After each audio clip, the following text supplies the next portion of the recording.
a fascinating conversation this morning about culture and the ways we need to think differently if we are to effectively drive development through culture. We heard about the importance of common practices, the importance of doing things, trying things out, and being comfortable if they don't work out as you may have planned. And that culture is really owned by everybody, and therefore everybody is responsible for a cultural-driven regeneration. Our second conversation today is all about the product, about how the move from the art-centric model of culture to the econocentric model of creative industries has happened. It's about how we can think about culture in traditional economic terms of cost benefit, of job and wealth creation, of funding models. It's about what are the culture and creative industries really, and are they really economically viable? Can a policy focused on culture and creativity, can that yield real benefits in a local economy? Can they create local wealth? So there's a whole load of things that we need to get to grips with, and to get to grips with the practicalities of this. And I'm delighted that we have another set of experts to help us get a handle on it and get a handle on those practicalities. So to quickly introduce them, Dr. Joost Heinzes has been working for years in the field of culture, cultural entrepreneurship, artistic interventions, and financial mechanisms.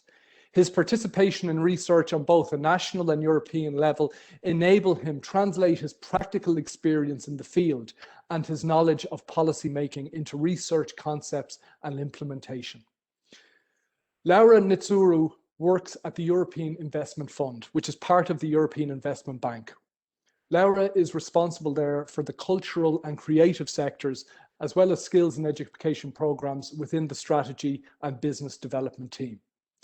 Stephen Kinsella is one of Ireland's best known economists, and he is Associate Professor of Economics at the University of Limerick here in Ireland, Senior Fellow at the Melbourne School of Government at the University of Melbourne in Australia, and Research Associate at the Rhodes Centre for International Finance at Brown University. His research uses national accounting data to make better creative and economic models. He has written extensively both here in Ireland and internationally, and he is currently the chief economics writer for The Currency. Our next person joining us is Neil McEnroy. Neil is the chief executive of the UK-based Centre for Local Economic Strategies, better known as CLES, the National Organisation for Local Economies. He's a leading commentator on economic development and public policy, and Neil has featured in the Local Government Chronicle's top 50 most influential people in local government. He has been involved in public sector policy and delivery for over 25 years, and it's fantastic to have Neil join us. Chris Maniluk is a cinematographer from Sligo. He's a Sligo resident for several years. Originally from Poland, but he has a massive draw for Sligo with all of its love for art, and that all allows Chris to work with the camera and to run film and art courses here. And he really loves helping others discover the joy of art and infect them with the love to create their own art. And Una Mannion. Una is a writer based here in Sligo. She has won numerous awards for her poetry and prose, including the Hennessy Emerging Poetry Award, the Doolin Short Story and Kurt Short Story Awards, and her debut novel, A Crooked Tree, was published by HarperCollins in the US, as well as Faber and Faber here in January 2021. She is Programme Chair of Writing and Literature at IT Sligo and is editor of The Cormorant, a broadsheet of poetry and prose. To kick us off and to get our second conversation rolling, I'd like a brief answer from all of you. So a quick fire one on, to answer really this question, if we talk about culture as a product, what are the kind of things we're talking about? Joost, if I can go to you first of all, please. I would never really start talking about culture as a product, actually. I mean, of course, you can look at it as a product if you're looking at a stage presence or at a play or like a sculpture or whatever, etc. But I think that's a very poor way of talking about culture as just a product. I think the creative process, for example, is as much important or maybe even more important than just a product. So to me, talking about culture as a product. Of course, it happens, but it's not the most important one. What is the most important one? I think the whole about talking about culture and as a process, as a product, as a place where things happening, as a place which involves a lot of people. I think those are much more important, and I think you have to look at the whole picture, not just the product. Thank you. Stephen, your perspective on that, please. Yeah, I'd agree that the best way to think about culture is as a process, particularly in terms of its creation of what economists call public goods. So the idea there is that it produces art and culture of all kinds, really. It produces a benefit that is absorbed by more than just the person who buys it. And really, the difficulty then comes in finding a good price. What is the price of beauty? And I think that when we think about culture, if we just think about what are the best ways to increase the number of people, the number of institutions that are engaged in this process, and also to find ways to capture the public output, the public benefit that we all get from this. I think that argument is very easy to win in 2021 when we're all stapled to our sofas watching Netflix, and you're watching art, you're watching the best things, reading lots of books. So yeah, I think it's an easy thing to win, but culture as a product is a more difficult conversation to have, because then you reduce it to its private good. I buy a painting, I stick it on my wall. It's a little bit more difficult for society, easier for economists in fairness, but harder for the rest of society. But I'd argue that we should maybe take the harder path in this discussion. Brilliant, Stephen. Well, we have plenty of time, so we might revisit that harder path and go back to it. Neil, may I bring yourself in on that, please? Well, I am an economist, and I think we should stay away from commodifying culture. So it's not a product, it's not a widget, it's not a carrot, it's not a bag of crisps. It's what we are and who we are. And so in that sense, I think culture stands outside of a market society in that sense. It stands as something indubitable, something that's innate, something that's deeply within us.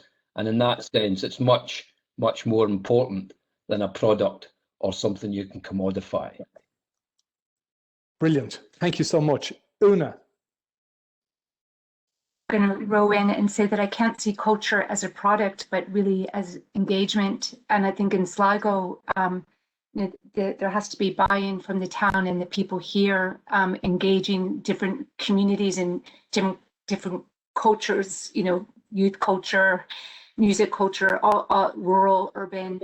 And I think culture is ephemeral. It's about process and engagement, I think, is the word for me. Thank you. Laura.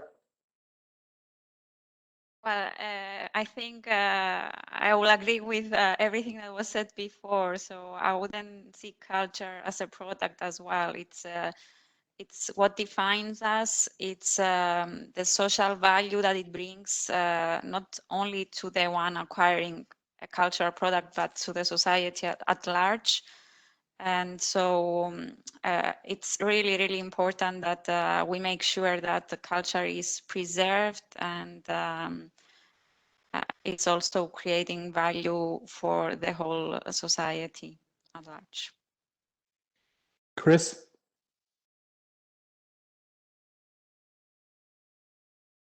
The culture, can you hear me? Sorry. Yep. Yeah, I think the culture is something that creates us. And in this case, we are the product of the culture. And I don't know if you can say that, but I think that's more complex than, it's not just the painting, it's not just the sculpture or concert or gig or something. It's it brings us together, and it's something higher than just a product. It's like our soul. Thank you, Chris. Neil, can I go back to yourself? Because you said we shouldn't commodify culture. Well, then, therefore, if we start and look at culture and creative industries, where do they fit and why talk about them? I think there's something that flows from something that's innate, from culture. So I think you can, in that sense, see them as having value in its broadest sense, but also potentially also economic value and financial value. So I think I see culture as something as like the sea. Yeah, the sea, it's there, it's indubitable, it's part of what we are on planet. Yeah, and then from that springs certain things that are usable and hold certain value that we shape and make into things. And then there can be added value on top of that. And that's where I see creative industries. So I think it's important. I think that the definition is important. We don't want to get over semantic about things, but it's important though that when we do talk about culture, that we're quite clear that there's something that stands outside of the market, something that stands outside of, the constructions that we make in modern life.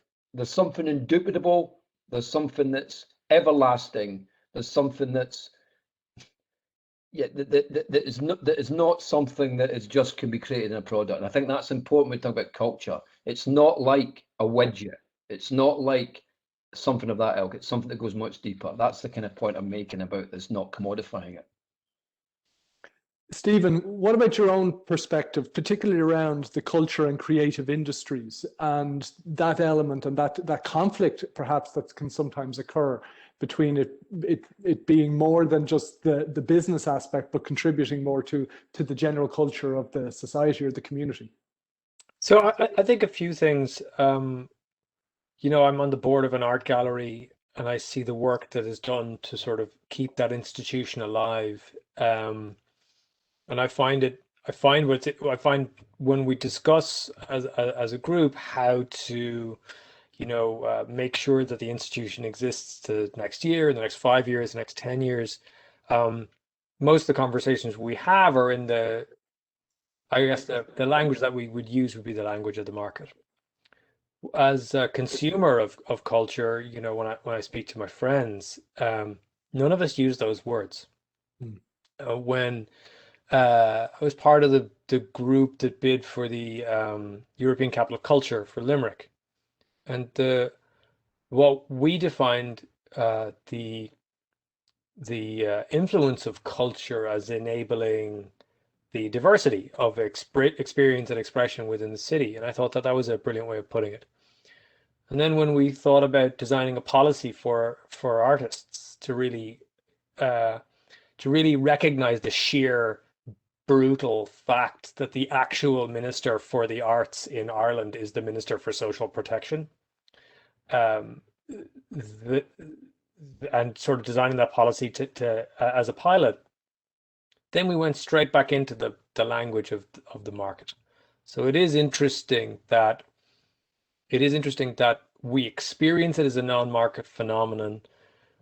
We all agree that it's a transcendental thing. It's part of us since long before there was a market structure. There was art, there were artists, there was music, there was culture, and long after, capitalism has sort of shuffled off the mortal coil as an idea, as an organizing idea. Someone will still be making art. The question is, how do those two systems, how do they interact with one another? Because what I find is one has to co-opt the language of the other, but it doesn't go the other way around. Except in very specific circumstances, like national identity and that kind of things. But we could talk about that afterwards. I think the way these topics mesh and the reasons that they mesh are they're really, really interesting. And just as somebody who's a public servant, but also who genuinely cares about this stuff as just a regular kind of consumer of these things, it is fascinating to watch them clash and to think about bending one to suit the other, pretty much all the time. It's an interesting moment. Neil, you're nodding furiously on my screen. Can I bring you in, Neil? What is it that is exciting you so much? No, it's a very good point that Stephen was making there, and I can agree with it. I mean, you know, it's difficult to say, we're trying to split things apart. It's quite difficult. Karl Polanyi told us we live in a market society.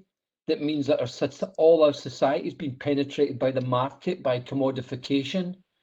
And that is the perils that culture sits within and art sits within, and it becomes imbued, tainted by living by the market. And I think great art and great culture stands aside from that. There's a purity there, and that's what we see when we stand in front of a painting or see a piece of art. We actually goes right into our soul, and that is the essence, and that's not the market society.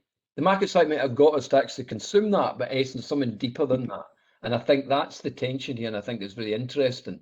But when it comes to some of the dangerous edges of culture, creative industry, commodification of art, so forth, then it becomes just a product. It comes just something that's commodified. It cheapens it in some way, and I think we need to be aware of some of that. That overly marketization of culture. That's a problem. It's an issue for us. Una, you agreeing with Neil's observations? Yeah, I just at the very start when you started talking about what economic viability of the cultural industries, and I was thinking, what's the viability of our town without culture? So and when Neil was talking about just how when you start producing work for a market, that he used the word that it cheapens things, and I think culture has to engage the people of this town and this community.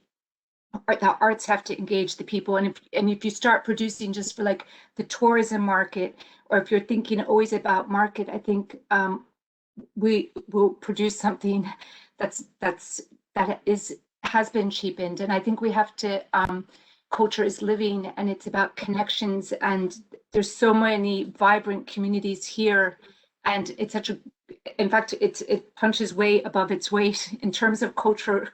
It's a great place to be. But I just wanted to agree with Neil there that once we start producing for a market, we've lost already. Joost, is that something that you have observed through your experience, through the work that you have done, both practically and then through your research and other collaborations? It's interesting that this is a really like a conversation coming from the cultural part of the sector. So if you're talking about the culture and creative industries, I think it's important to realize that this is a policy concept. So I mean, actually, it came about in the UK. Like many years ago, and a lot of other countries kind of like adapted this concept. And as a policy concept, it has been very useful.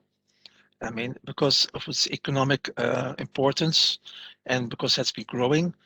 And it's a together. If you put all the things together, because it's media, it's advertising, it's film. It's the visual arts, performing arts. So if you put that all together, it's really important, economically seen as a sector. It's bigger than the automotive sector in Europe. It's bigger than the chemical sector in Europe. So in policy-wise, it works quite well, because a lot of policymakers, you have to get their attention by naming the numbers. But if you're talking about culture and creative industries, I think also you should realize a lot of people are working in both sectors. I mean, if you're like a filmmaker, you can make art films, but you also often do, for example, do advertising to make money. So a lot of, and then that goes for a lot of people within the sector. So in reality, those differences are not so sharp as they look. And I think it's also, I think the dilemma is of art and culture. It's about commodification, but they're also working on a market. And that dilemma of being art and on a market, that makes the conversation really important and also very interesting. Thank you, Just. Laura, from your perspective, have you anything to add to that element of the conversation? Oh, I will say that I agree with Just that also like policymakers need to see the numbers as well and the importance of the cultural and creative sectors in terms of their contribution to the economy. So I said before that culture is social value and what it brings to the society, but at the same time we should not forget that indeed, the cultural and creative sectors are very important to the economy. They employ, I think, within the European Union, 9 million of workers. This accounts for around 6%, I think, of the total workforce in the EU. So economically as well, the sectors are very important, and this needs to be well understood as well from financiers, so that the right support comes to the cultural and creative industries to help them flourish in this respect as well. Thank you, Laura. Neil? Neil, were you coming in on that? I agree with that. I would slightly disagree with this, if I may. I mean, if you look at Glasgow and Glasgow City of Culture, I think what the market does is we produce, we consume, it becomes a little bit mixed, and they want it to become mixed and confused. And in that space, it can be taken away and creating a commodity. It can be commodified. Look at Glasgow City of Culture. A massive debate in 1990 of whose culture we were talking about. Because what happened was, of course, that Glasgow City of Culture became all high art and a particular form of culture that was not representative of Glasgow, and there's a massive debate about that. So I think there is this fuzziness that is created by people in power who sort of say, oh, well, let's not worry about that. It's all culture. No, it does matter deeply, this. There is forces out there who want to make lots of money out of appropriation of culture and not want the culture that is perhaps more deeper, working class culture, the culture of strife, the culture of anger, the culture of all that as well. When we don't want that, it's a bit too dangerous. So this is very important. It's political and economic, and we can't just say, oh, well, it's always going to be this way. No, there's fundamental political debates here about whose culture this is and who speaks for it. Just, would you like to respond? Because I mean, this morning we're talking about the commons and common practices, etc. And I think that part of culture is just as important as a market one. So I mean, I'm all for that. And of course, but there are the kind of like countering ideas about what culture is, and I think in all cities they're both there. So I'm not in favor of just saying everything is a market and everything should be commodified. On the contrary, but we have to deal with it. So if you want to be sure that, for example, the commons or the culture of anger is getting a place, we have to be really strengthen that part too. So that's what I'm actually saying. Just the word policy has cropped up and discussion around policy, and Laura touched on it. But when culture gets introduced to policy, or there's that crossover, then questions of money and resources immediately tend to get raised. So if we look at that and tackle that head on, what are the types of resources that are needed then, therefore, to build a vibrant, wealth-creating culture and creative sector? Like, where does it come from, and how do we secure them? Stephen, if I can put that to yourself, please. So this is precisely where, you know, the two worlds, these kind of different languages, collide. They collide when someone who's tasked with allocating scarce resources, like a policymaker, has a choice between, you know, building more social housing or not, or putting more money into the arts, and they have, you know, when you talk to government ministers about this, everyone will say, of course, I think the arts are very important, comma, but, right? And the comma, but there comes from an implicit evaluation of the return on investment of each additional euro of money that's put in. They will say, well, look, you know, you don't sit in my clinics. And I've had this argument, by the way, directly with the relevant ministers down the years. They say, well, you don't sit in my clinics, Stephen. You don't sit in my clinics and listen to the people who I listen to, none of whom care anything about your art gallery or your interesting ideas. And fair play to them, fair play to you and your advanced degrees. And I noticed that every single one of the people that you've brought with you seem to be middle class with like 7 advanced degrees. None of those people come and show up in my TD clinics. So really glasses, aren't you, Steve? And I say, well, no, that's not what I'm trying to do here. And say, yeah, but it really is what you're trying to do here. And what is interesting is it's very difficult to make an argument about something which Neil has precisely said is very difficult to price, right? You shouldn't try to price it. But then the minute you go into a discussion about, can I please have more money? It immediately says, well, what's the right price for these things? How should I ration it? And I think that I think when we argue for the arts, and when we argue for culture, what we should be arguing for is culture as infrastructure. So think about culture as bridges, as roads, instead of thinking about culture as just payments to artists and everyone who works in that space. If you think about if you think about it in that sense, what is the infrastructure? What's the long-term impact that we'd like to have? Well, you can make that argument, but you're making a long-term argument with somebody whose incentives are entirely short-term. But Stephen, very difficult to do. Can I jump in on that? It sounds very difficult to do because presumably if it is the building of a hospital or the building of a road, you have the tangible thing and you can see the outcome and the benefit. How can you make that argument on something that is perhaps intangible, like culture, for example, or art? It's really hard to do. And remember, you know, when the Minister of Finance is sitting in his or her offices getting lobbied by everyone 3 weeks before the budget, including the art sector, by the way, the increment of spending that they're talking about is 2 or 3%. You know, in a normal non-COVID year, like it's 2 or 3%. So you're talking about a couple of 100 million, maybe €1 billion out of 80 billion or 90 billion. And so the actual monies that they're able to distribute, the free money, is lower and it's limited, and there are always more wants than you can ever satisfy. And so it is articulating a very strong argument to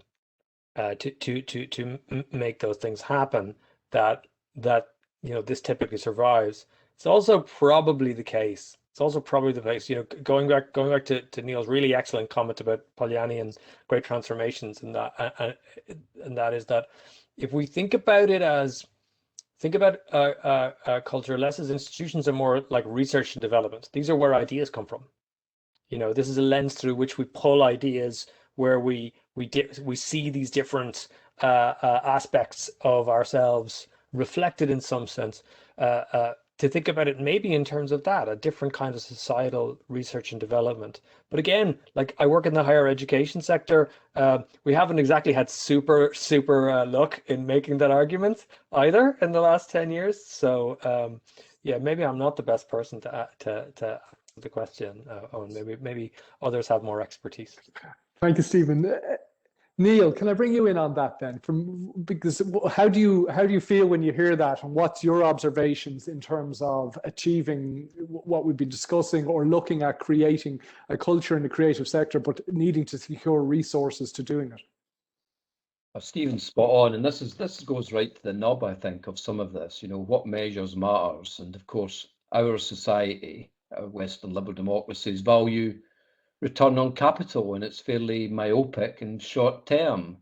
You know, if you put a bluebell wood carver and a bridge, the bridge you can demonstrably show what its return on investment would be much more readily than the wood carver or the bluebell wood.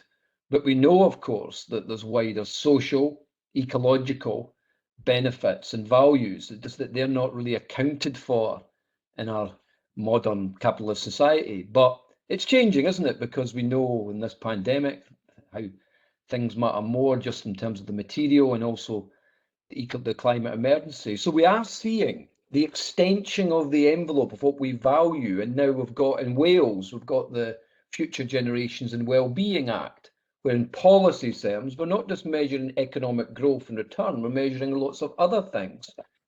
In South Korea, they have a situation where you get a stipend, you get paid for wood carving or marquetry or other sum of skills are actually seen as employed by the state because they see its value. So there's wider questions of well-being, what we are as a society, how we value social capital, how we value what we are as human beings, not just what relates to economic growth. These are the questions of our time, and they're fascinating ones. And that's how culture in creative industries is so important, because I think they're in the vanguard of this, because it's not just the bag of crisps or the widget. Culture and art harks back to that deeper sense of what we are is actually human beings who stride this planet. And in that sense, we're perhaps even as a sector more important to cast a torch on the crassness of economic growth or the crassness of just raw commodification of products. There's something deeper going on here, and this is that we're on the edge in this conversation, and that's a really good edge to be. Una, may I bring you in on that? Because obviously you are an artist, a poet, having won multiple awards, and how when you hear this conversation about commodifying art, when you hear about the struggles that can be in terms of getting investment, getting finances, getting resources, what's your reaction? What's your view? What do you see as the way? I was just listening to Neil, and I was really inspired by, first he was talking about like whose culture, and then talking about, how we've last year had to reevaluate everything. And when I think about culture in Sligo, as outside my writing, I mean, just looking at the cultural projects that have happened over the last number of years, I don't think anything has added value to this placemaking and like culture has. And I'm just thinking about, I know Mabel Chow was on this morning, and things like Global Kitchen, which started at the Model Arts Centre and became this whole event where people shared food and ate together in an art center, and there was culture brought in and different arts organizations got involved.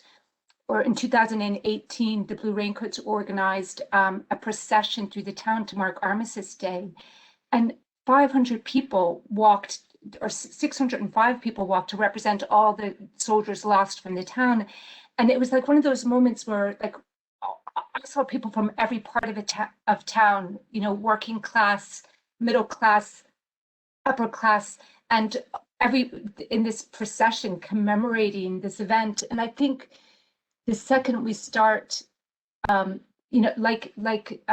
I also work in a higher education, and it's exhausting talking about budgets and money and numbers all the time when you're trying to do something else entirely that can't, that adds, immeasurable value to what it's like to live in this place and to connect with other human beings. And I think the collaborations in Sligo have allowed that to happen. I guess I'm not really answering the question about the economy, because it's a different kind of economy that needs to be valued. Thank you, Una. Chris, may I bring you in? What's your reaction to that as someone living in Sligo, working in Sligo, working in the arts in Sligo? What does this conversation so far mean to you, and is it practical to what's going on in your world? Yeah, well, it's very interesting. But when I moved to Sligo, I definitely, you know, spotted first that it's surrounding there by, you know, very many people, very many artists, you know, and the very with the fantastic skills and all of that. And then I came here with the kids and the twins. They went to the secondary school, and then I was shocked because I noticed that in secondary schools in Ireland, we are not teaching art. We're not teaching, you know, it's not mandatory. And I think like, you know, to create like public awareness of the economic side of the culture of the art, we actually we need to bring this awareness to the people, and you know, maybe start teaching them from the beginning. And you know, we're very lucky in Sligo that we're surrounded by the artists. And you know, if you have, you know, maybe some support to bring the artists to the schools, maybe, you know, introduce the art to the young people, maybe then, you know, people will, you know, look differently on the money we're spending on the art, and maybe they, you know, be easier to allocate more funds for artists, and you know, to develop them better. And you know, I think it's that we bring the long-term impact of the, you know, of the culture, you know, awareness, and you know, I think that we develop, you know, better if we work maybe this way. I don't know. Thank you, Chris. Yes, may I go to yourself, because one of the things that I read about you a couple of weeks ago was that you were on a quest to find quality in culture and culture entrepreneurship. Are there examples of that spring to mind that you could talk to us about, that people from Sligo could relate to or think about and see in their world? Oops. That's an interesting question. Well, I think, I mean, there are a lot of ways art can connect to all parts of our world, actually. I mean, if we're talking about what Stephen and Neil are talking about infrastructure, and you have tangible infrastructure and intangible infrastructure. I mean, a bridge makes you go from one point to another, but art makes you also go from one point to another, but then in your mind or with other people. And I think that public value is what makes really important. To give you one example, which might be surprising, for like 10 years ago in the Netherlands, a community art theater made an opera about one of the biggest football clubs in the Netherlands, Feyenoord from Rotterdam. So they had like hardcore supporters and professional actors and dancers and singers working together on a stage. And that was unheard of before. And of course, all those performers were really filled to the top. It's people who would never go to a theater. And that kind of combinations of different cultures, that makes the connections that also make a city alive, and makes connections between different parts of a city and between different cultures. But to have, like, for example, a completely different example of what you could also do is some football coaches have employed ballet dancers to train their players. And that sounds very weird, but you know, I mean, ballet dancers are the best trained people in the world. I mean, they train in the morning, they rehearse in the afternoon, and they perform in the evening. But they have really a lot of experience in moving around on the stage, on the place, and much better than most football players even. And they know how to use their body in different ways. So some football trainers use those ballet dancers to improve the moving skills of football players. And those kind of crossovers, they're happening more and more. And I think they're very important to make the value of arts actually in all levels of society. But Just, if I can go back to the Feyenoord example, for instance, presumably for that to be really successful, it can't just be a once-off, where that group of people who would rarely have gone to, that they continue with that, and they engage and continue to engage with culture and with the arts. Presumably that's the real success of it. Yeah, and of course that's always a problem because most of those projects are one-time projects, and they're really hard to continue. And that's one of the biggest problems within the cultural scene, that most people go from project to project, from gig to gig, and it's really hard to get like a continuity. So I mean that's a real problem, that to continue this kind of work. Have you seen it work anywhere where they have been able to bridge that problem from the acute once off to the more chronic and long term? Well, what you see happening now, for example, is a combination of arts and health. That more and more people in the health sector see the value of bringing arts into the health sector. And until now, it has often been like paid by the arts sector. And now more and more money is coming from the health sector to pay the artists. And some health organizations are now employing full-time arts coordinators to have art like in all the places within their health organization. So that's where that kind of continuation comes from. So it can often comes from outside the art world, actually, to have this kind of continuity. And brilliant, Neil, can I bring you back in on that, please? Just your thoughts, your observations. How do you make it from this one-off to this behavior, this habit? I think those examples that Husta's given are very good but they're limiting, because what they're saying is, it's saying culture is has a utility.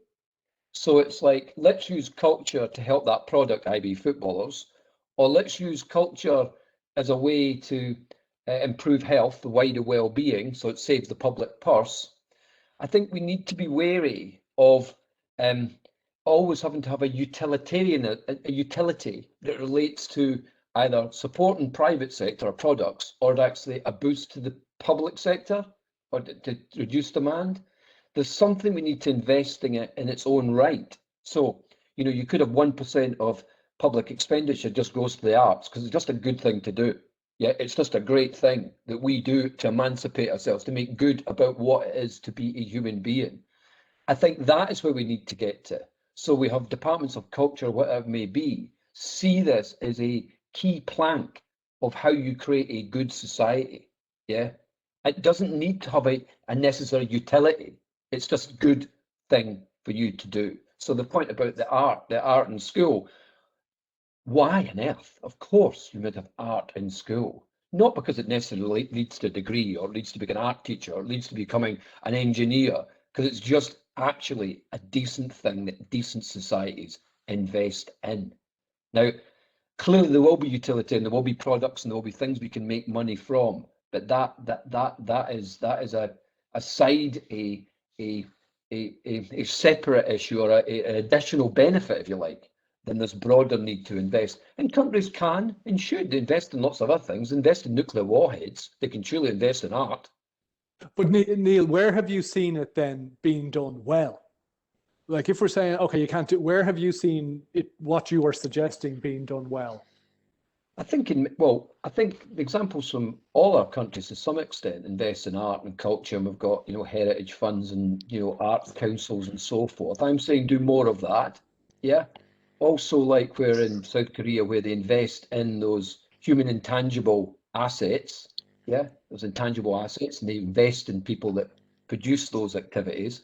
I think in other cultures, you see where other societies organize themselves, where they invest in people who actually produce art in those cultures. So I don't think we're a million miles away. I think we need to recognize from a public policy point of view that this doesn't need to be something that automatically relates to economic growth. It relates to well-being, it relates to a good society, and we need to invest in it. 1% of GDP, 1% of gross national product. Bhutan measures itself on gross national happiness, not on economic growth. Why can Ireland invest itself in gross national happiness? Why would Sligo Council have an indicator that says we're going to, our basis of what is great to live in Sligo is based on well-being? We have an indicator that's based on happiness, and then an index that's based on social capital. Why not? Stephen, is that doable? Can you see that happening here in Ireland, or could you see it happening in Sligo? Well, just moving backwards through what Neil said, there actually is a movement there to create a well-being index for Ireland. I think it would be you know, following on the work of the New Zealand Public Finance Initiative. They're counting things like mental health and measures of mental health as measures of economic progress. So that's, you know, that is happening, and what's really nice is that it's happening actually as a package of measures. So you see the fiscal story in Ireland is not just around how much money do we give, but there is gender budgeting, green budgeting, equality budgeting, and then of course now well-being budgeting, and they're all part kind of the same thing, which is about putting more shape on just the money. But if you just think about it for a second, like 1% of the government spending last year, like it spent 80 billion, so that's 800 million. Yeah. We spent 800 million on anything. We could spend it on light bulbs, on books, on buying bags of caviar and throwing it into the sea. That would increase GDP, right? That's so much money. That's, you know, that would definitely just increase GDP. But thinking about it in terms of what it needs, I would imagine a situation where you saw, like I said at the very start, the first thing I said was, you know, the real minister for the arts is the minister for social protection, right? You know, most artists, like they don't earn enough from their art. That's wrong. I see a situation where you could find a way to give an artist a bursary, to recognize the dignity of what they do, and give them a bit of a stable income over, say, a 5-year period. In exchange, they might do something for the public, because the public is funding them, you know. But I think that if we did that, three things would happen. The first is that the artists would stop. Our unemployment statistics would change. The artists would actually would be given a particular place. Second, in our society, which they deserve. Second, that would happen is that the rate of production of art of all kinds would increase, which is no bad thing. That's very, very good. Ireland would actually be living up to its name, in a certain sense. The third thing that would happen is an explosion of what is going to be the scarcest commodity in the 21st century, which is creativity. Anything that does that, anything, I don't care what it is of value, however you define it. So I think I think a policy move to create a proper artist bursary, not the A.S. Donagh thing, not you know, here's 50 rich old lads, like that, not that. I mean, literally, if you're 16 years old, you come out of school, you think I want to be an artist, or you're 65 years old, you think, screw this, I've been a mechanic all my life, I want to be an artist, and there's actually a bursary for you. There's a place where you can go to get this fellowship. It's been called the basic income, but I don't think that's not the conception that I have. I think it's much more like a 5-year thing where you give it a lash and do something awesome, and it works out or it doesn't. You know. But Stephen, can I ask you then? For example, I'm sure you've read it, The Entrepreneurial State by Marian Mazzucato. Yeah. Is state-supported creativity or cultural industries, is that an example of the entrepreneurial state? Yeah. So yeah, of course. So Mariana has 3 or 4 great books. She's got The Entrepreneurial State, she's got Mission-Oriented Capitalism, but she has another book which is about how you define value. Her second to last book is about how you define value. And her point is that if you just use a narrow price, supply into the equal demand, that's the price times quantity kind of version of value, that's too narrow. You need to go higher, go bigger, go broader. And there's loads of initiatives in economics going back a long time now, trying to get us beyond that, the simple market price. I think who decides that then? Who decides the value? Well, ultimately, the future decides the value, right? You look back. So you mentioned the children's hospital at one point, right? If we built the children's hospital 10 years ago, it would have been built. It was too expensive 10 years ago, but it'd be there now. Similarly, you know, if you go back and you look at how New York was, how the roads were developed in New York, look at how the bridges were developed in New York. They were all too expensive at the time, but nobody would argue that they're not worth the money now. right? Infrastructure, trying to find prices for infrastructure. You know, look at the national broadband plan. Everybody went bananas last year or the year before when they said, oh, 3.6 billion euros, that's too much money. We'd pay triple now to have everyone on decent broadband, because, you know, so infrastructure pricing it is very difficult. And I think that's why my initial comment about the arts as infrastructure, as like an intangible infrastructure, I absolutely love that. I'm robbing it, you know. It's a beautiful idea, and yeah, I certainly see that as happening. But you have to remember, every year you're making an argument against, you're making an argument against other very, very worthy, objects. And remember what we think is important. You know, we're people who've just decided to self-select into a to talk on a panel about art. We obviously think this is important. I'm sure if we were sitting in a Riot Sligo the Greyhound edition, we'd all be agreed that spending money on greyhounds was an excellent idea, and we should spend 1% of GDP on greyhounds, right? So I think it's important that we understand that policymakers have to perform that balancing act. And presumably, we would make the argument that greyhounds is some form of culture in and of itself as well. Presumably, yeah, indeed, but maybe not 800 million's worth of culture. Yes, can I bring you in on that and that idea of value and deciding value from your experience, both again on the practical side and then the more academic side? What advice or what guidance or what insights do you have on that?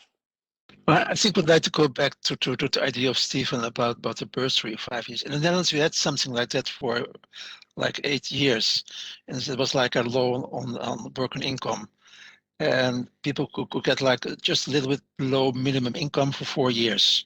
And actually, most of them used that and left after 2 years because they were already making their own money. So it was working very well in that sense.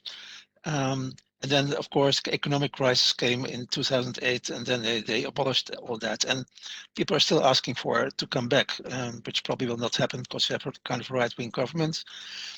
But I think that's really still a very strong argument. If you give artists and creatives time and some basic money, because they don't need that much, they often don't. They're not about the money.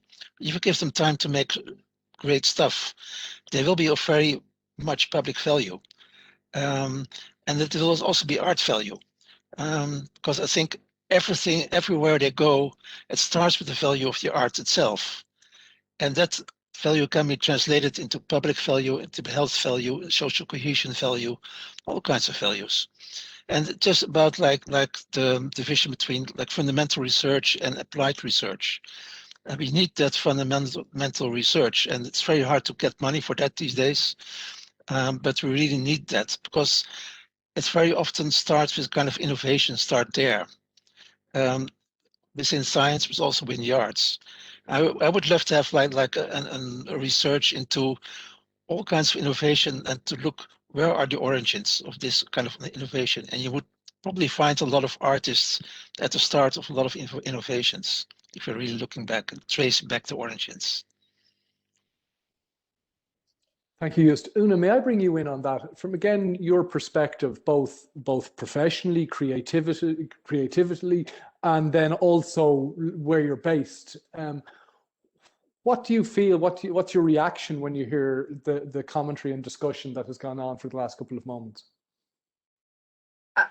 In terms of, I just wanted to mention just the idea of a bursary and that both Just and Stephen were talking about. I'm just thinking about what that would mean for art. First of all, Sligo Leitrim has a disproportionate number of artists living here.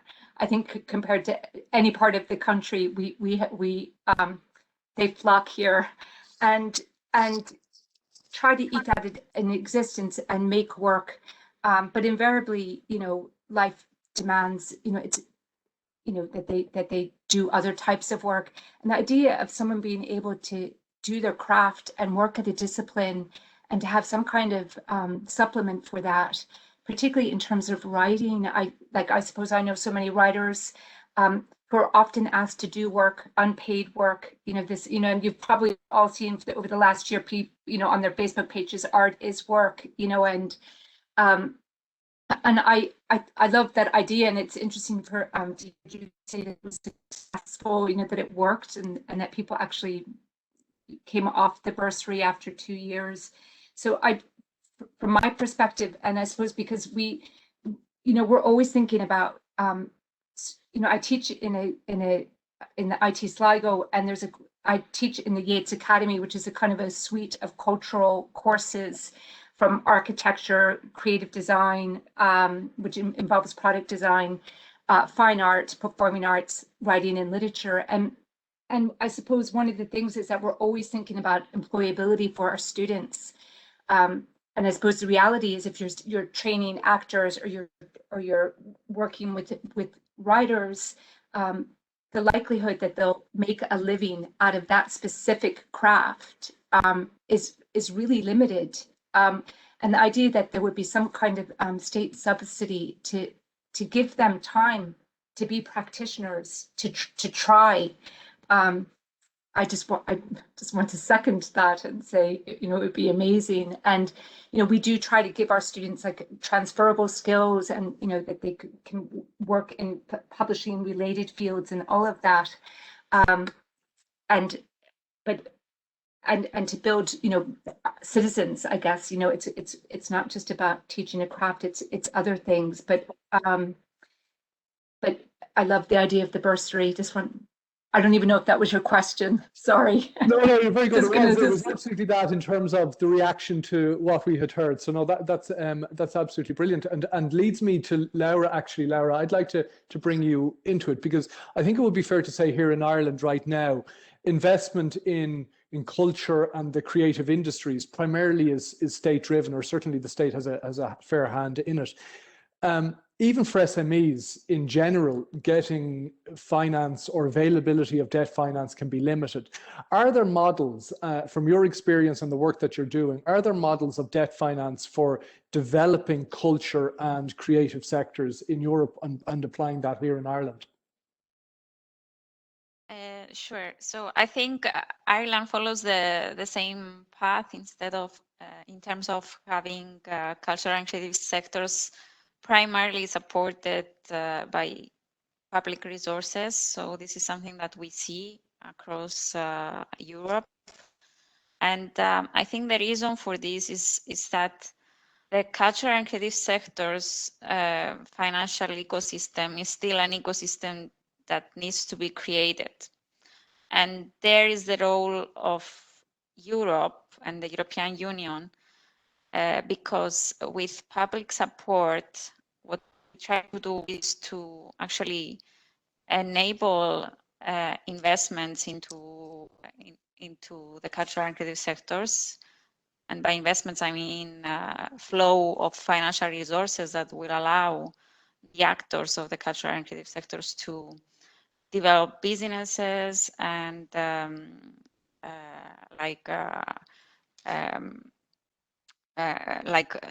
create, move their ideas to the next stage, gain economic value out of it. And so indeed, public resources are very important, and in the cultural and creative sectors, we've seen a lot of grants flowing to the cultural and creative sectors. At the European Investment Fund, to the cultural and creative sectors guarantee facility, which is not a grant, it's a support by the European Union in the form of a guarantee that is provided to banks and other financial institutions, so that the banks can loan to businesses from the cultural and creative sectors. And this goes back to what we've heard before from in this panel, that this is especially what Una said, it's a different type of economy that needs to be valued. So with the help of this EU guarantee, we try to make to provide comfort to financiers that the money that they will lend So we are de-risking the loan financing because they often struggle to value the intangible nature of the cultural and creative sectors. Businesses from the cultural and creative sectors, due to this intangible nature, they often don't have like collateral to secure a loan that will enable them to then get the financing they need for their businesses. So this is our role to play there, that we actually take the role of providing this form of guarantee to the financial institutions so that finance is flowing eventually to the cultural and creative sectors. So this was the very first financial instrument across the European Union that was launched in June 2016,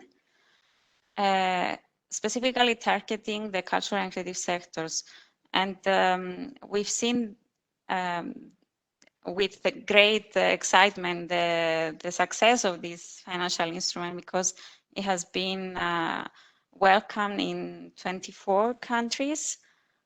We will sign until the end of the implementation period 23 agreements with financial institutions that will provide financing to the cultural and creative sectors. So with this guarantee facility, 2 billion euros in the form of debt financing to the cultural and creative sectors.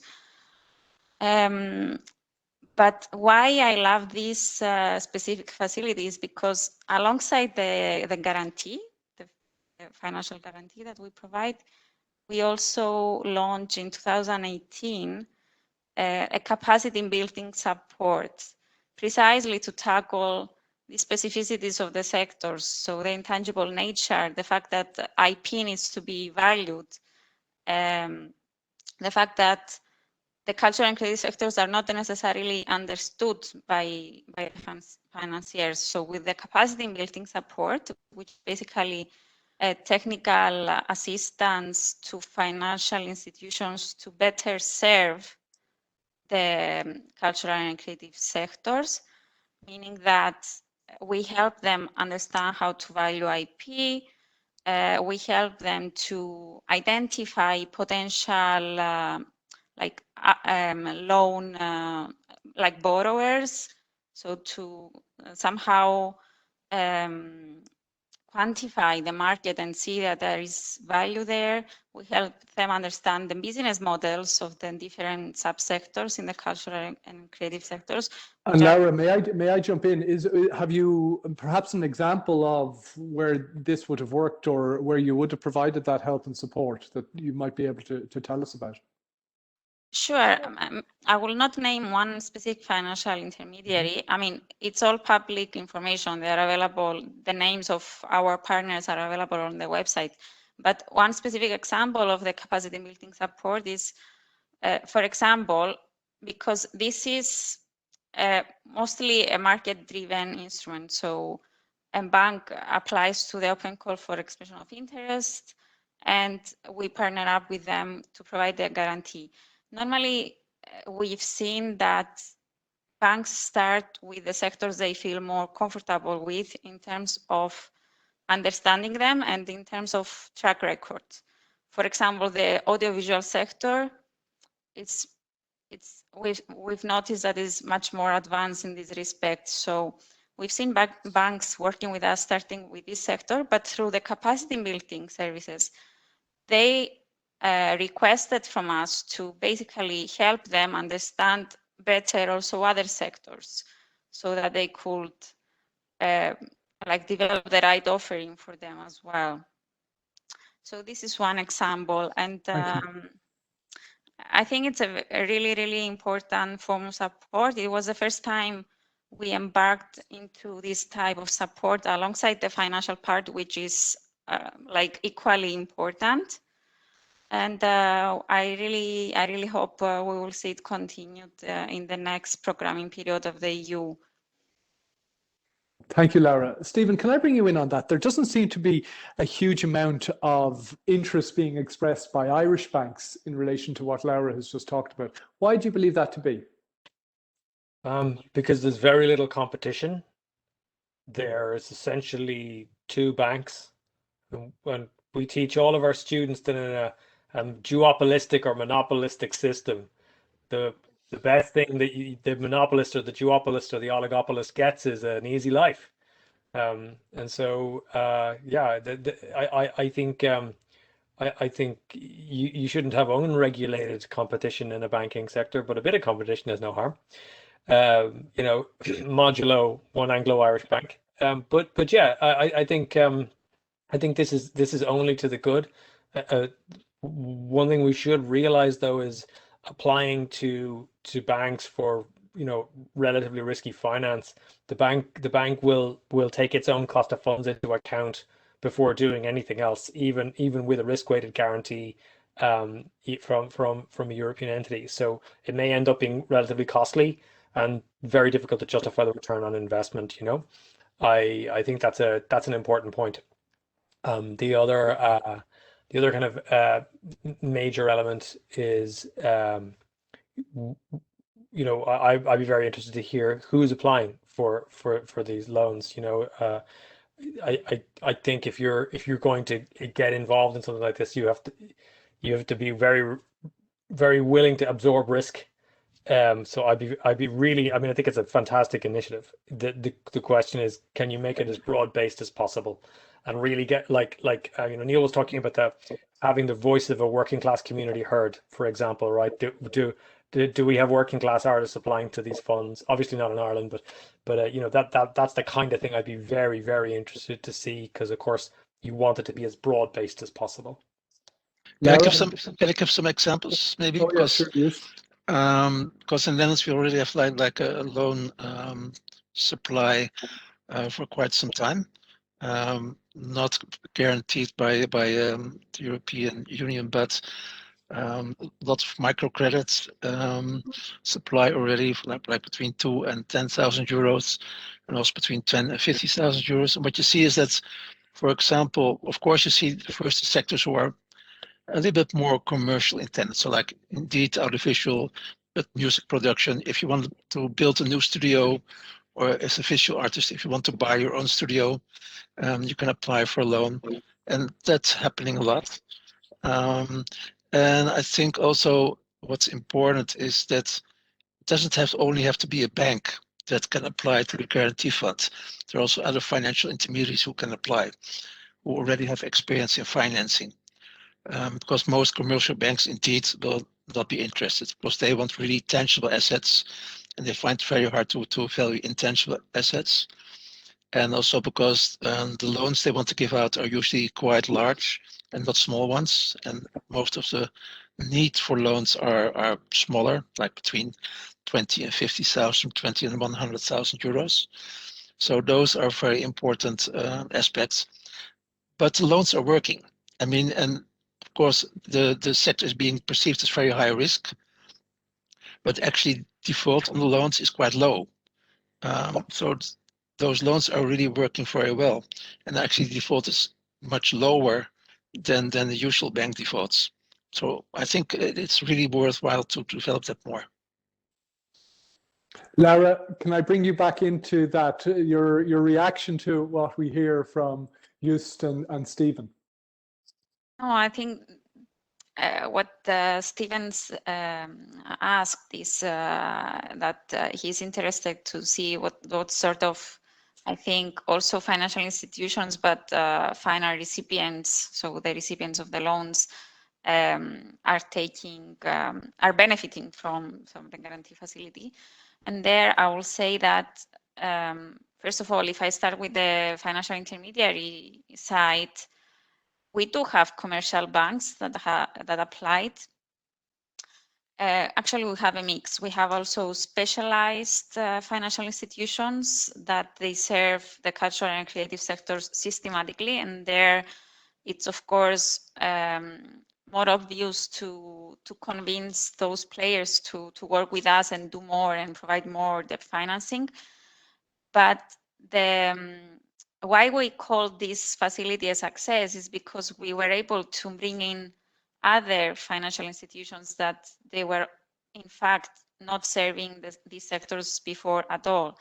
And the reasons are, as we said, the intangible nature, but also it's a matter of informing these institutions of the target audience that they can reach through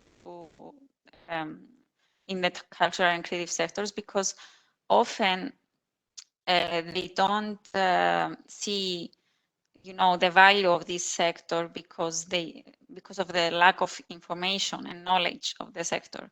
So there we are happy to see that products for the cultural and creative sectors by our partner banks have been offered for the first time, and I'm not saying it's easy. It's actually very difficult and costly, as Stephen said.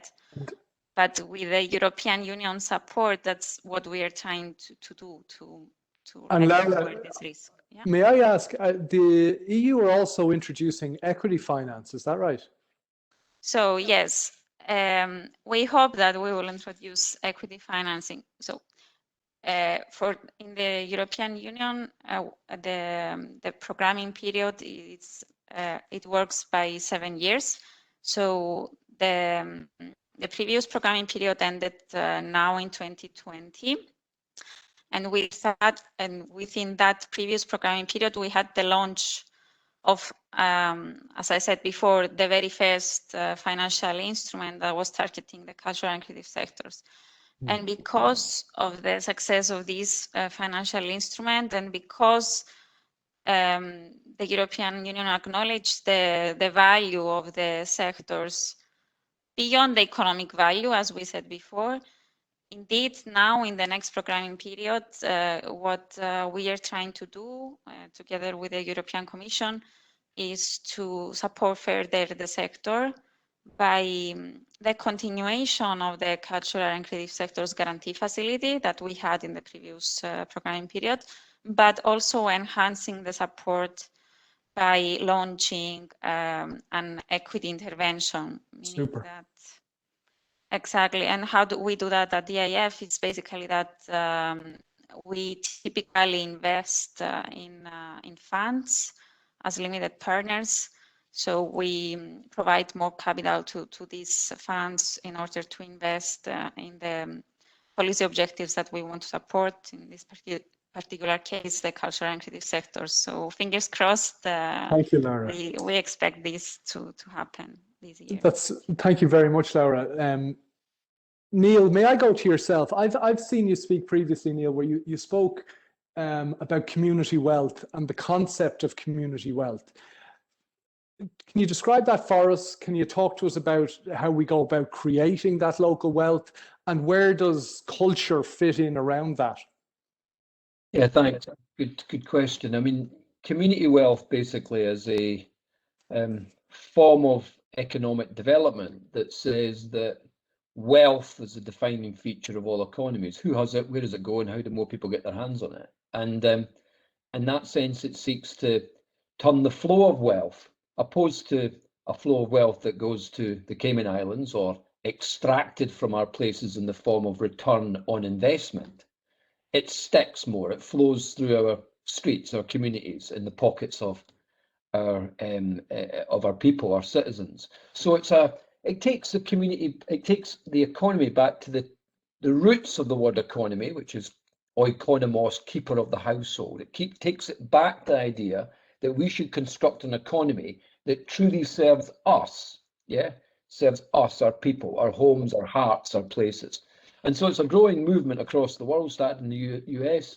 There's dozens of places now doing it in the UK, including the Scottish Government, where I'm actually part-time seconded to the Scottish Government to roll out community wealth bond. I know there's a few areas in Ireland that are also interested in it. In terms of relate to culture, and it's a good question, and it's some I've not spent a lot of time thinking about, I'd have to say, but it does hark back to the early part of the conversation and just this latest point about financial architecture, in that it sort of says, let's frame what an economy is for in a different way. And let's work in ways that would produce wealth that actually recirculates in a place and truly benefits our communities. So you think about the financial architecture of a nation. Clearly, you want plural forms of a financial ecosystem that support different bits and different sectors, that truly works for the people of your country, of all countries. And in that sense, our big banks tend to work for investors and tend to extract money outside of the country in international financial markets. So there is something here about how community wealth building offers a hominess, an intimacy between our economy and the people and our culture. And I think that's what it offers, I think, in terms of how it relates to culture. Neil, that might be what it offers. How do you get there then? How do you achieve it? And from the observations that you've had, whether it's in the States or more locally to yourself in Scotland, like what is it that happens to get there? I think there's a realization, which again, we're in the foothills of this, but I think there's a realization that our economy is going wrong. I mean, and with climate emergency, I think that's quite clear that it's going very much wrong. So there does need to be a root and branch reconfiguration of how the economy works and who it works for. And Stephen mentioned the, New Zealand and the well-being indicators. I mentioned what's going on in Wales, what's also happening in Ireland. This is the start of something. It's start of kind of saying, can we start thinking about economy in a different way? So we measure things that really value and really nurture the planet. And I think that we're at the beginning, at the dawn of something, I think, at this point in time. And that's how I think we need to be clear about where we want to go and the kind of choices we need to make. And just putting it back to a point that was raised earlier about public policy choices and how, when you're asking for money for culture, it sits alongside all the other demands on public policy. Well, I think that it's not relative, it's not equal. We have to recognize that the present economic system, which is actually eating the planet, favors wealth and power and favors return on capital. So culture will never be able to get a fair crack of the whip because there'll always be something that will favor wealth and power more. So in that sense, it tells us something about culture, doesn't it? Culture needs to be for, again, wealth and power, or at least part of it does need to be. It needs to be actually saying, allow mediums and forms, we actually expose wealth and power. So I think in terms of the new world we're trying to build here, culture should stand firmly in the side of reconstructing the economy, of how we readdress extraction of wealth, power that kills the planet. That is the frontier for culture. And that's how I think it's a little bit of a sideline in terms of the problems we struggle with at the moment. If we start thinking about how do we commodify this product, how do we appeal to banks to get finance that allows us to return that finance? I think culture is part of a movement to take on wealth and power and to play that role in saving the planet and saving ourselves.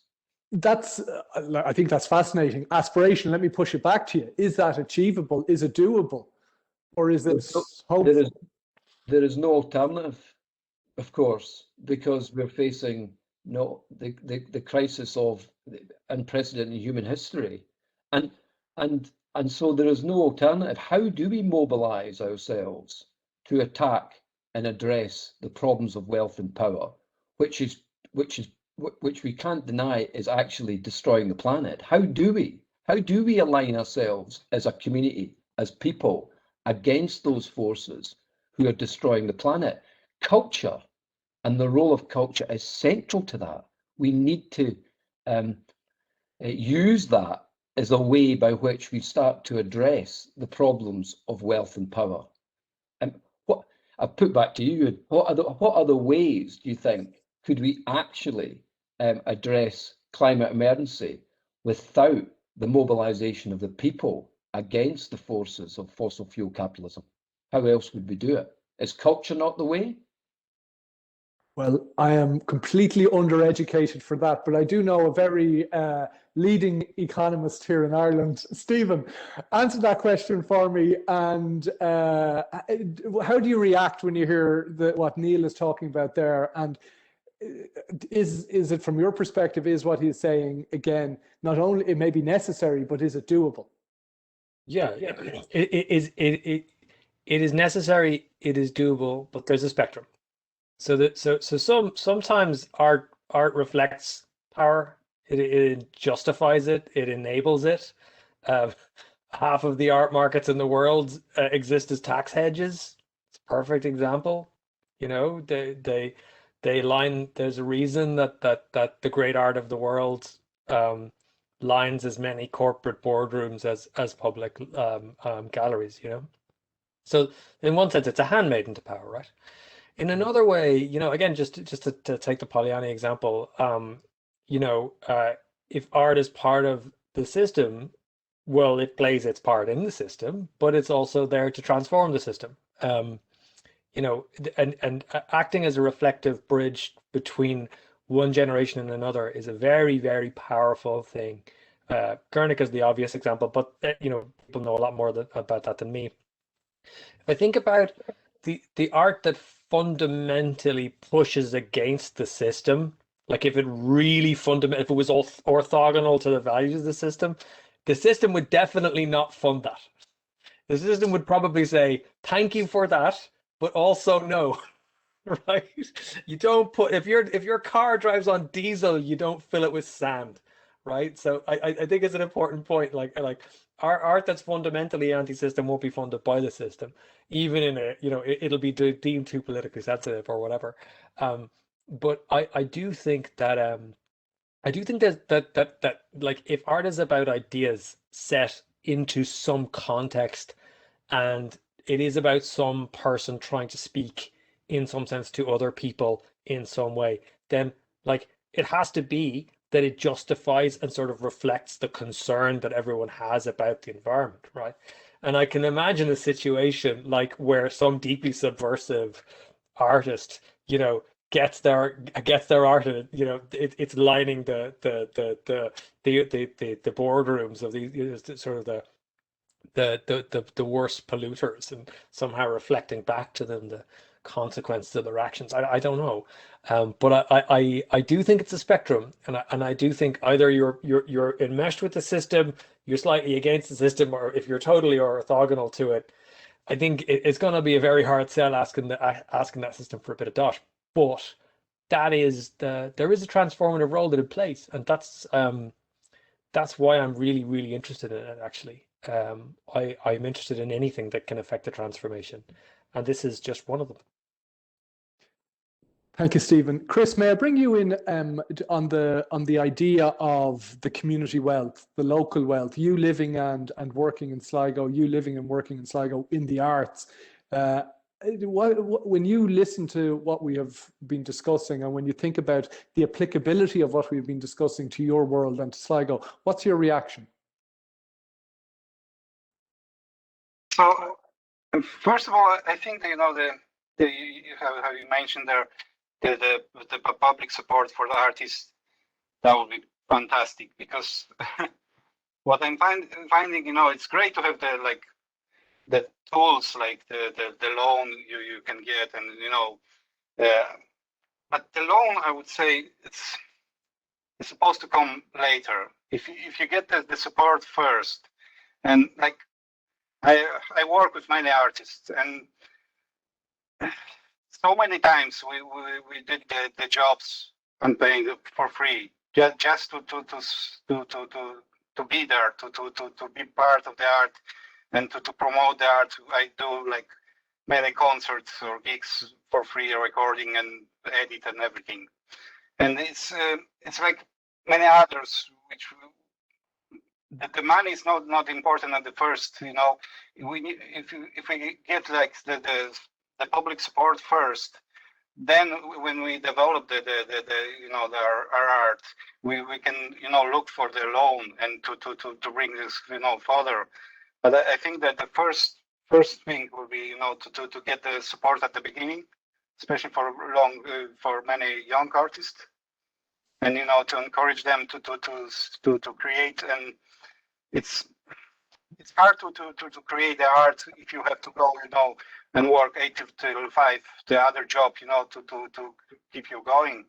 And if you get the basic you know stuff like you have place to live, you have you know bread and water, you can start to create art and concentrate on that, and in few years time you can develop yourself to live from the art.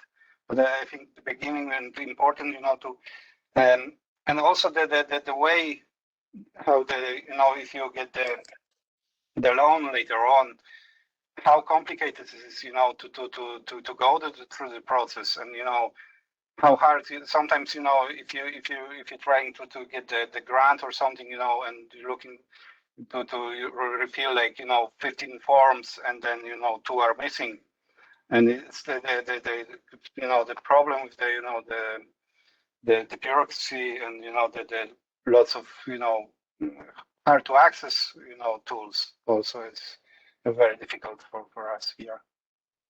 For sure, Chris, thank you. Before Una, I'm going to go to yourself on the same question, but before I do, can I remind the people watching in that there are there is going to be an opportunity to ask some questions, and if you do have questions that you'd like to share, there will be opportunity to fill them in the chat or Q&A function. Una, may I go to yourself on that idea again? Perhaps you'd like to build on what Chris talked about around the opportunities, particularly from your experience in IT Sligo, but also that idea, that notion of local wealth or community wealth, and the capacity of Sligo to do that and achieve that. Your thoughts would be most welcome. Yeah, I mean, I hear what Chris is saying and how frustrating it is to for people trying to practice their art and medium bureaucracy. I think that artists in Sligo bring so much wealth to this community. There really is a very, very vibrant art scene, and there's a lot of collaboration between artists, and I know Hannah Dobson is one of your speakers in another session, but I happened to walk into a place called The Nest down on Key Street, and there was an exhibition of young artists that they'd come together. They'd all studied in different places, but they're all originally from Sligo. And I walked in, they transformed this space into a beautiful gallery, and that all these kind of efforts, and they to enrich their own lives and the lives of people in Sligo. And I'm also just thinking about some of the projects that have been done. Corja Sligo Arts Festival and the Hawkswell worked with people who had recently moved to Sligo that were living in direct provision, and did a project called Uprooted. And that project started a number of years ago and was performed in Corja, I think in 2018, but has continued. And it was kind of like, that's, they made contact with Globe House and just said, this is who we are. And, they did all these taster workshops, and out of that came creating theater together. And this kind of, it makes me so proud to live in Sligo. Like, there's all these connections and people communicating with each other through art practice. And so that idea of community wealth being about engagement and connection, and I think that we're really lucky to live in a place where there is so much collaboration and support.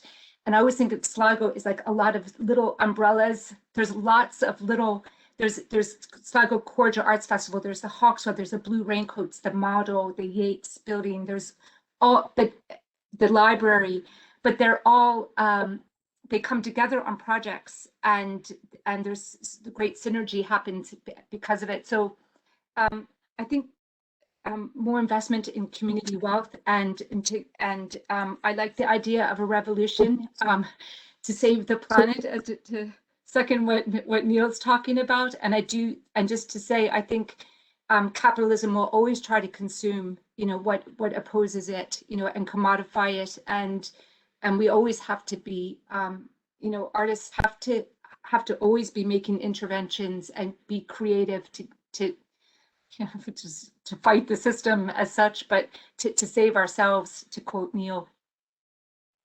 Well, can I go back to the concept that I began, and which we have been talking about, around that element of community wealth, and do a quick round robin of a few of you. Stephen, if I can start with yourself, like, what suggestions, for example, would you think that Sligo could do practically to build a community wealth and to design a sustainable ecosystem for culture and creative industries. So what practically could Sligo do?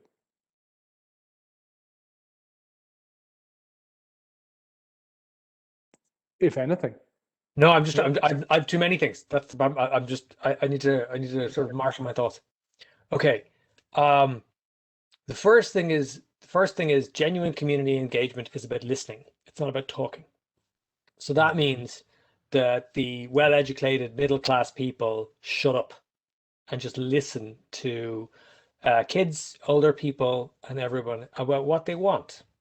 Okay, and finding and creating fora to do that is hard, because fundamentally people are giving you their time. You're the person probably facilitating that's getting paid.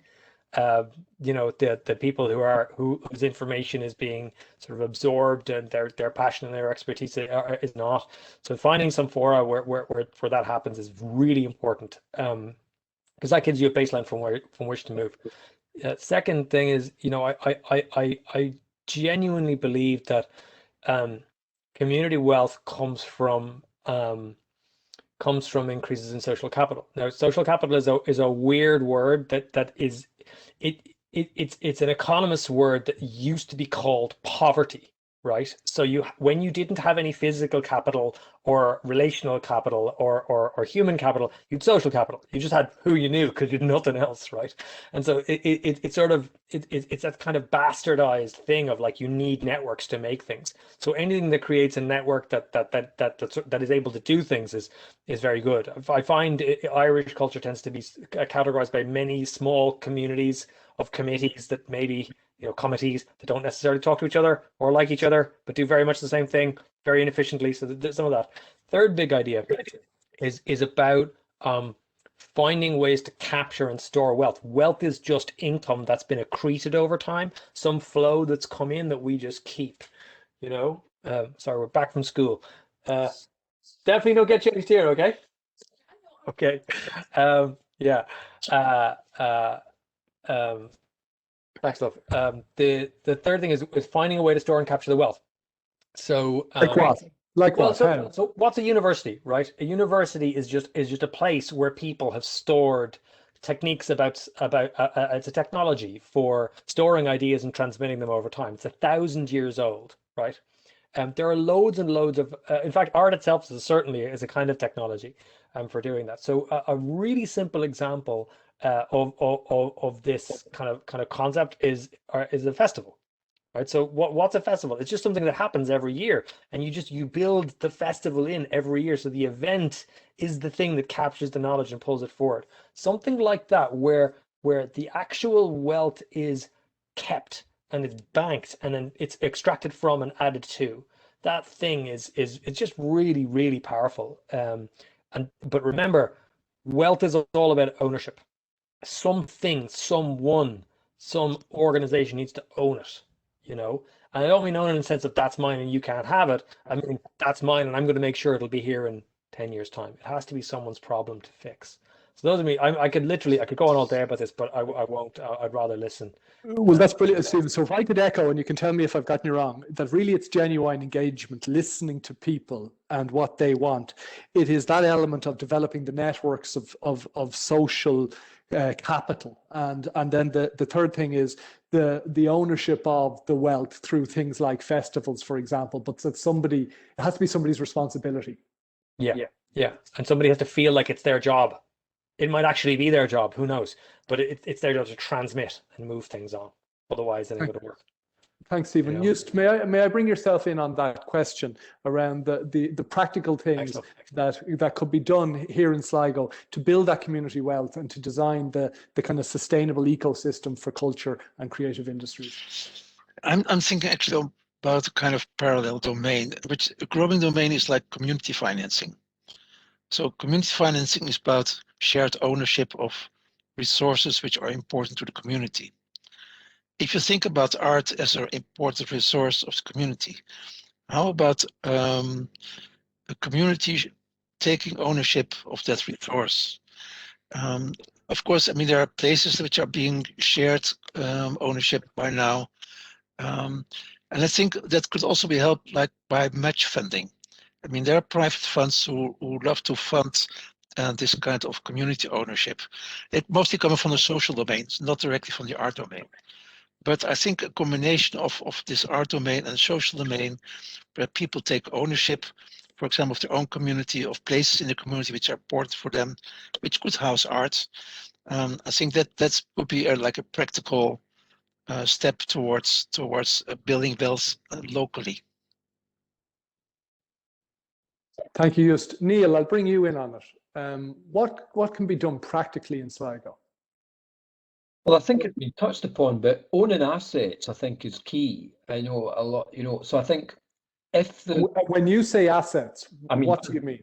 Physical assets. So, buildings, properties, land, I think that's kind of key. And linked to that, is collaboration and the communing. So platform co-ops, different ways that we network together to potentially own assets like land and property, I think is very, very key to get that boat hole in place, which is dedicated to art and culture, and that not just a space that you're in, but a space that you also own, that it's yours, that has that embeddedness. So I think ownership and then networks like platform co-ops, whatever, are important. And then also what's important is different forms of wealth creation. And I talked earlier about commodification, but as part of a mix, to sell art and to make money is important, but also wealth creation, but value capture in different ways. We think about what is value. And in that, I think we talk about well-being, we talk about the different way of measuring.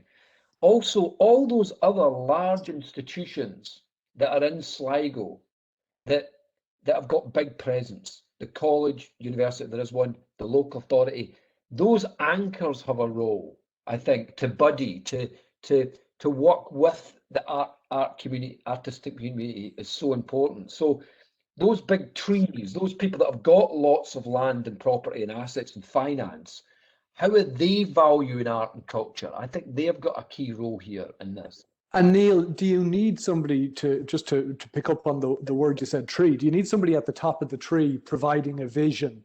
Do you need a leader? Because the term leader or leadership came up this morning, and there was kind of debate on the applicability of the phrase. Is facilitator a better phrase? But do you need somebody leading this, providing the vision, saying that's where we're going? Or do you just hope it'll happen? I think there needs to be triggers, if you like. There needs to be somebody that tips the dominoes. There needs to be somebody in power who says, we're going to go this way. But clearly, I don't think I don't think we're needing the vainglorious leader that says, we're all going this way, follow me. I think it's much more of a catalyst, much more of an instigator, some powerful, zealous nut that is prepared to say, we're going to do it differently, but not that continuous patriarchal sort of leader, much more somebody who stimulates. I think real leadership comes from the collective power in place of our communities, and that should be the leaders. And that's how I think the key traction, the escalators here, are when communities start to own more of the stuff. And I think I'll give you Stephen, the finance, the assets, that's kind of key, owning things, and as much as possible.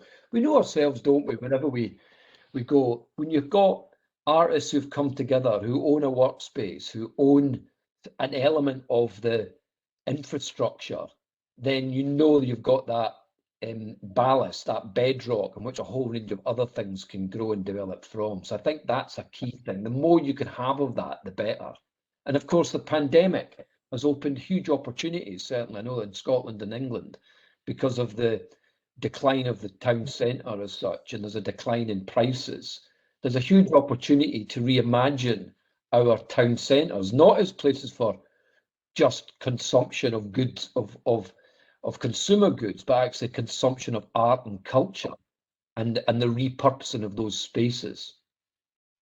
Brilliant, Neil. Una, I'm going to go to yourself in a second, but can I remind the people watching in that If there is a burning question that you have or an observation that you have, please feel free to throw it in there. I'm sure there are plenty of things and plenty of questions that I have missed that you wished I had asked, so feel free to include them in there. Una, can I go to yourself again to maybe bring it back to Sligo when you hear the inputs from our colleagues, but also a question has come in around what can be done to help community groups develop their locality to a cultural district.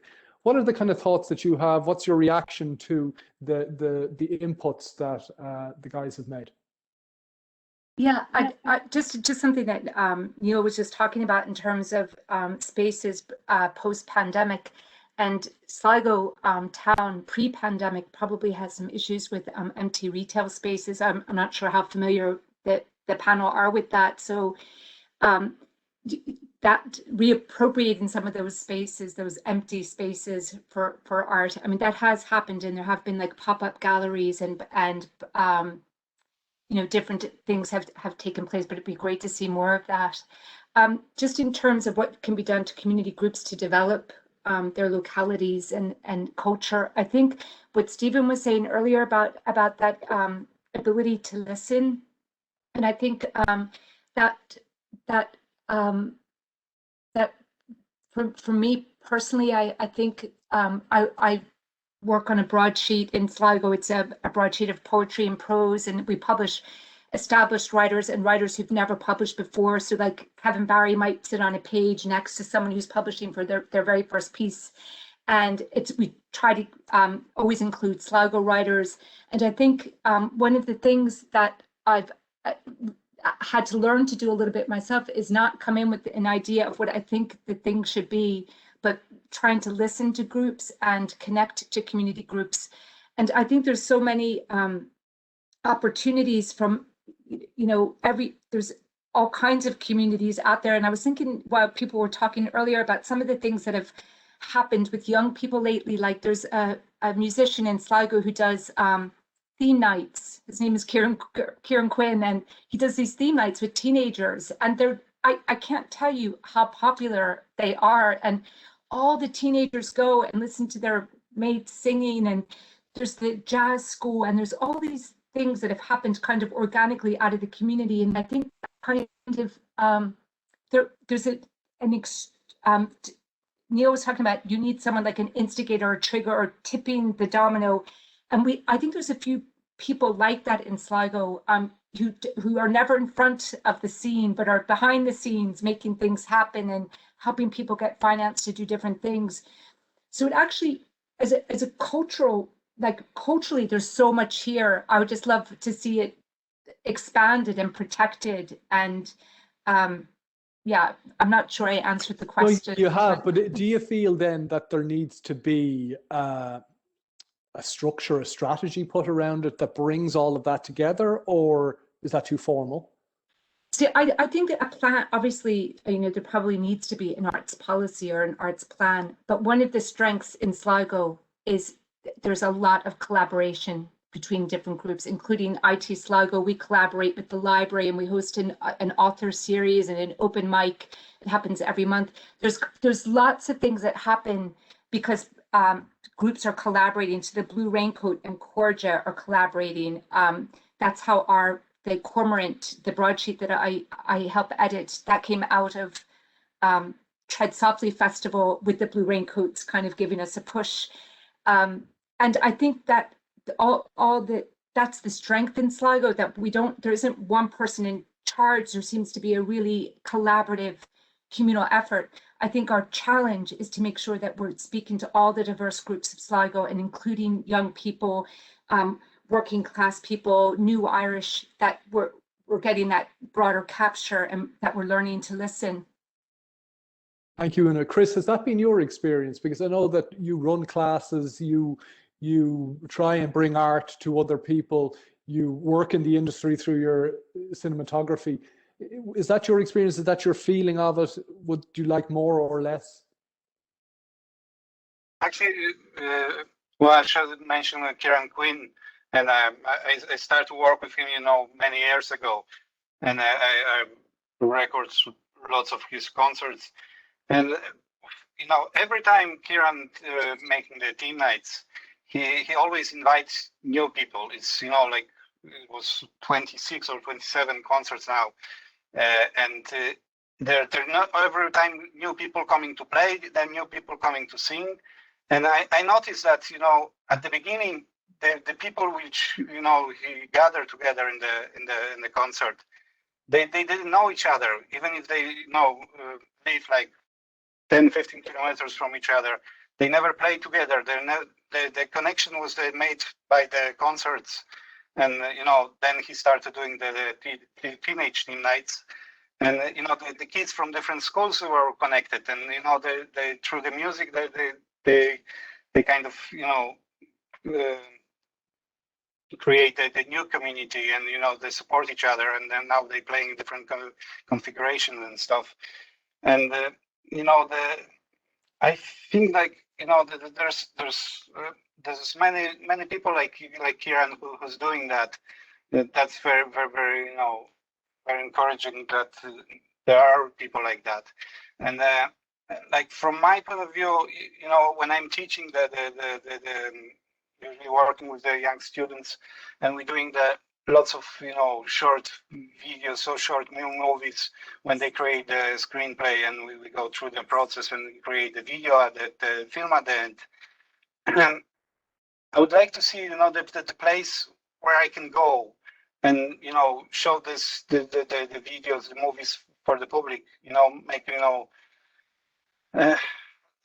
like kind of place where I would go to the county council or something and ask for help, so I don't need to rent the theater, or I don't need to rent the place to show the work of art, and to be more to get more access for that for other people, for general public. And I think we need something that's the point where we can go and start to talk about it. Well, Chris, to that point, and I'm going to go around the virtual table in a moment, well, right now, asking for recommendations, takeaways that each of you would have. From your own perspective, Chris, what would be the things that you would be recommending that should happen, and what are the types of kind of takeaways or key things you would like to land from today? Well, I would like to maybe to have something like kind of cultural council, and to gather people with ideas and with knowledge to help others to go further in its life with the creating arts, and and with the awareness of the importance of the art to the public. That would be great. Super, Chris. Thank you very much. Laura, may I bring you in? What would be your recommendations or key takeaways from this conversation? Yeah, I think I can only comment from a financial point of view, but I will first agree on the awareness point of Chris. So I think this is very important, and I see also in the chat mentioned to the Observatoire. So knowledge sharing, like mapping of the sectors, like explaining to actors outside the sectors how these sectors really work, where the value is, economic or not. It's important for engagement from the private sector as well. I will say also, due to what we shared also before, this the competition between the gaining budget from like a fixed pie for the different sectors of a society. There we need to enlarge the resources that would be available, the financial resources, by engaging the private sector, and this can happen in different ways. So the government can initiate that as well by providing like tax incentives or other forms of subsidies or aids to the sectors that could then act as further risk mitigation measures to private actors to engage more and like provide more financial resources into the sectors in anticipation of those public resources that will come perhaps at a later stage. Thank you, Laura. Thank you very much. Una. Sorry. I was a bit anxious when I was put in a panel talking about economics. I thought, why me? And so I feel so bolstered by the conversation that we're having. And I think what I'm taking away for me and to share with my students and people I collaborate with is our role of community wealth and our role to engage others and to amplify others and to help transform lives. And I just feel like rather than having to rationalize the arts, it's just so brilliant to be at the end of this panel and feel like this, we're all, I think, to a huge extent on the same page, and that the role the art has to play in the wealth of a community and the wealth of our lives. And Una, what would you like to see happen? What recommendation would you have? I do think that there's a lot of artists living here, and I think at one level, I think individual artists need support because they're doing so much work in this community to enrich the lives of others. And I would love to see that there would be continued funding for collaborative projects. And, I know that another panel will probably talk about whether there should be an arts center. I think there should be multiple centers, a marketplace. There are things that could happen that would enrich the town center. There's a market in Strand Hill, which is brilliant. It'd be great to have one here in the town. Brilliant, Una. Thank you very much. Just, I'll go to yourself next, please. What are the kind of key recommendations, key takeaways that you'd like to share with us and for people of Sligo to reflect upon? I think I have 3 points. The first one would be that you really need like different kinds of leadership. I mean, like first kind of leadership will be like the connecting kind, so connecting between the different kinds of communities. A second one would be kind of leadership would be like the facilitating kind, facilitating the very different conversation often between very diverse communities with different backgrounds. And a third kind of leadership would be, I would say, is like the activist kind, people who want to take the first step and to become active and take another group with them. So that would be like 3 kinds of leadership. I think that are important. A second point would be recommendation, look into more forms of alternative financing.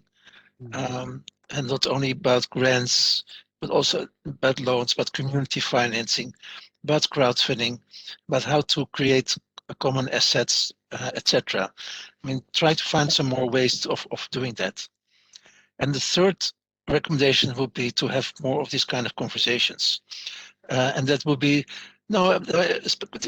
bringing people from the city together with other experts, to zoom out from time to time what's going on, to see directions we're going, trends which are going, and have this conversation like 2 or 3 times a year about what's going on, and even probably bringing in more of Sligo itself, what's happening there, because now we were really looking outside in, but maybe even more inside out and have people react to that. I think that would really help also. Thank you, Joost. Stephen? Just 2 things really. The first is pay artists. So just pay them. Chris makes a really important point, which is like every time you want to do something, you've got to fill out a form, you've got to write away to somebody, there's somebody whose job it has to be to read that form, and somebody makes a decision, blah, blah, blah. It's way better, just pay the artists. It's way cheaper in the long run. It's the difference between medical insurance and just having a health system. Actually administering the health system is much more expensive. So find a way to pay the pay the artists. I would advocate a low level of pay, but stable, maybe over 5 years. Why low? Because precisely as you says, they will find other sources of income, but also you don't want it to cause a massive labor market disruption, because they're, potentially we could have hundreds of thousands of artists if we're not careful. So there's a deadweight effect we have to be aware of. The second thing is using this stuff to create markets for ideas, right? So that's just communities.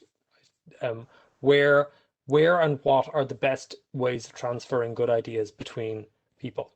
That's, and I've said this, I think I must have said it 3 or 4 times at this point. It has to be everyone. Like, it can't be middle class intelligentsia. Like, it can't be just this narrow section of society.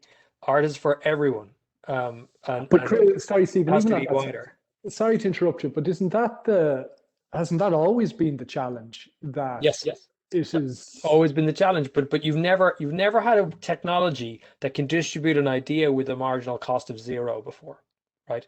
We've never had the ability to talk to everyone at the same time. I'm literally sitting in my child's bedroom talking to you right now. So, like, I think we have the technology. We can do it. I fully believe that. And to the extent that we do, we'll succeed. And if we don't, then we won't. And we'll be back to the same conversations they probably had about funding art in the 1900s. Thank you, Stephen. That's the coolest child's bedroom I've ever seen. It's a cool child. It's very cool. Neil, can I bring you in on that finally for the focal jarnock, as we say in Irish, the last word? What would you say on that as we go through?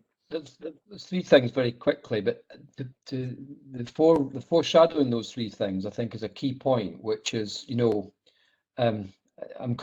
a Gramsci quote, the old is dying, the new is not yet born, the interregnum, this space of where, and that's the space we've got to really focus on. The old is dying and the new is not yet born. That makes you think about the moment we're in. And Greta Thunberg tells us we act as our house is on fire. So we really need to dislodge, I suppose, old ways of thinking and the way we do things quite significantly, I feel. And in that, there's 3 things. I think the debates have been brilliant and well chaired, by the way, absolutely fantastic chair and brilliant conversation all around, brilliant. But we've had this debate about fund and fed, funding, public sector funding sort of thing, and then commodification, like we sell stuff. It seems to me that that's a kind of weird sort of choice. I think we need to actually fundamentally change our economic strategy, and that's where community wealth comes in. So it's a boring public policy thing, but can we change our economic strategy? Can we do a community wealth building strategy for Sligo that actually starts to think differently about the choices? That's the first thing. The second thing is, I really believe that art and culture is a key source, it's a key fuel and energy to address the problems we have with wealth and power. And I think we need to mobilise art and culture to tell the stories, to cast a torch upon, to create shapes that say, look at the hell of wealth and power and where it's brought us to. That's what I personally like in art and culture, but it's not just a personal penchant. I think it actually is an essential role art and culture can play. So activism. And the third thing, very prosaic, what measures matters? And let's measure a whole range of other values apart from the economic. So Sligo needs to have a happiness index, a well-being index for its place that's co-produced by its citizens in terms of what would you like out of this locality. So thanks again. Look at a chance. Thanks very much for the invite. Really enjoyed it. Been brilliant.